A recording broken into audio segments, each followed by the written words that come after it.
Hating all men is an inherently sexist idea because you're blaming the entire male population. I'm stitching it again because I'm not done. My least favorite thing that these conservative Barbies do is try and flip the script when they don't understand the script. They can't read the language the script is written in, and now they want to try and flip it. If you can't understand that society functions with main groupings of people as systems to give certain people power over others, then why are you talking about sexism? Because you don't understand it. It's a system. It's not an individual thing. When people criticize men, they are criticizing the system that is the patriarchy. A system that infiltrates individual minds at a rapid rate. And pretending like girls are just making this up is so ridiculous when the system is so visible and obviously affects you in your daily life. Okay. She seems a little bit mad. She's a little manly, no? Can we say it? A little masculine, no? Hey, audience, let me know if you... Aggressive, yeah. It's a little just tad aggressive. I would love to hear if you agree. Whereas the first woman was very feminine. That it got under her skin. These heavily masculinized women always get upset but with these women who look and act and speak in somewhat of a feminine tone. It drives them completely nuts. So she's upset at these conservative Barbies. And I would love to ask her, where is the patriarchy? Again, where is it? Show it to me, because she's spewing a talking point. Again, she's talking about power dynamics in society. Who has the power, honey? Who has the power? How many companies do you know will go out and say, we don't have enough men. We need to restore the balance here, and we need to actively recruit men. You see that zero? They don't do that, right? Because societally, that would not be an accepted talking point. They wouldn't be able to say that. How many, things happen where you can say, oh, this is men only, or there's offense that comes from that. Complete offense. People get super offended.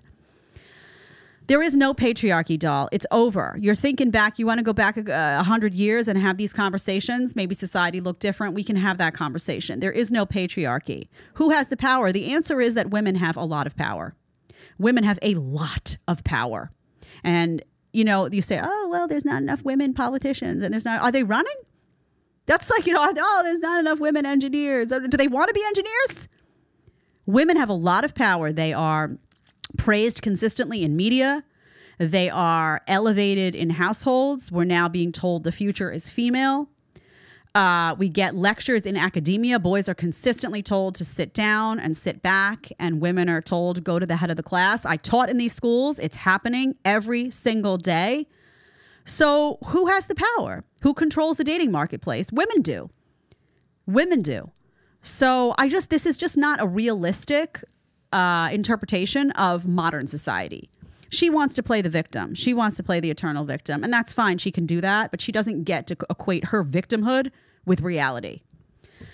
And I would love to know when she says, the power dynamic, meaning that, women have less power. It's visible, she says. Where is it visible? Where is it? And I guarantee you then the next talking point would have been the gender pay gap, which is not real.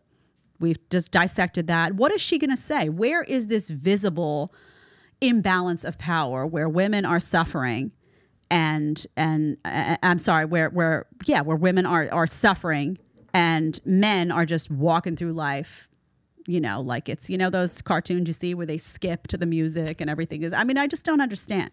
So this is a deluded woman. This is a woman who has bought into the talking points, and she's mad. And that's the problem, too. They're building a society of very angry, very upset, very irritated women who are angry at not just society at large, but they're angry at men, and they're making demands now. Like they want equalizers brought in to create what they think is equity, when in fact, really what they want is the scales tipped in their favor. That's what they want. They don't want merit-based decisions. They don't want employers to come in and just hire people based off merit. No, they want women to be elevated because they are women, because they feel that they are here to counteract an imbalance that existed in society years ago. And they will compromise, by the way, the best person for the job to get a woman in that job, to make a point exclusively, rather than to accept that the best person for the job should get the job, man or woman.